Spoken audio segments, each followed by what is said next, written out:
জালাল ভাই কি অবস্থা? সজীব ভাই থেকে গরু নিলেন কোনটা?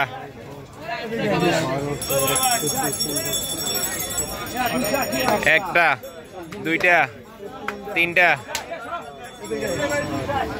দর্শক, কোরবানি উপযোগী কিছু কালেকশন জালাল ভাই সংগ্রহ করে দিল। চারটা, পাঁচটা একসাথে। কত দিয়ে নিলেন? 5,66,000। দর্শক, 5,66,000 টাকা দিয়ে আজকের চুয়ারা হাট থেকে 5টা গরু, 10টা না 5টা গরু হচ্ছে জালাল ভাই সমঝোতা করে দিল। ভালো আছেন? কত করে নিলেন এভারেজ?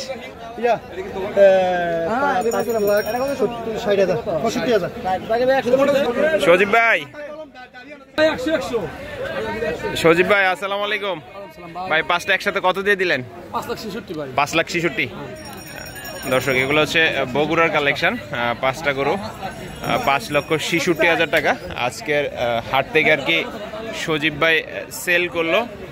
সজীব ভাইরা হচ্ছে বগুড়ার ব্যবসায়ী, বগুড়া থেকে মাল নিয়ে আসে, আইনা হচ্ছে চোয়ারা হাটে, কুমিল্লার হাটগুলাতে আর কি ব্যবসা করে থাকে আর কি। সজীব ভাইয়ের আরেকজন পার্টনার আছে। আসসালামু আলাইকুম। ভালো আছেন চাচা? 90।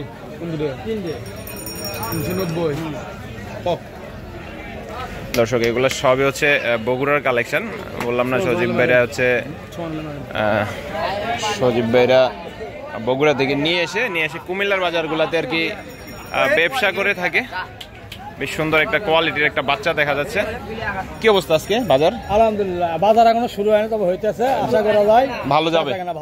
আচ্ছা, কালেকশন তো আমদানি তো দেখলাম মাশাআল্লাহ একেবারে ভরপুর। যাতে তো এটা হচ্ছে একটা ক্রসের মধ্যে। কেমন কি চাইলেন এটা? 185। এটা আর ওটা 140 আর এটা হচ্ছে 185 চাওয়া। তারপর হচ্ছে কথাবার্তা বলা যাবে। এই যে এখন যে এই তিনটা একসাথে দাম বললো 390 বললেন, আপনি কত বলে দিচ্ছেন? 450। দর্শক, তিনটা করে হচ্ছে একসাথে 390 আর কি ওনাদেরকে দাম বলছে। ওনারা হচ্ছে 450 বলে দিচ্ছে। তারপরও কি একটু কম টম হবে আর কি, মানে আসলে আর কি। দর্শক, আসলে আর কি কিছু কম হবে। এগুলো হচ্ছে মাঝারি রেঞ্জের মধ্যে আর কি। এই পাশে দুইটা কোয়ালিটির বাচ্চা আছে, সবগুলো মাশাআল্লাহ কোয়ালিটির বাচ্চা আর কি। এগুলোর রেটটা হচ্ছে 110 সামথিং, এদিক সেদিক হবে আর কি, 20 এরকমের মধ্যে আর কি।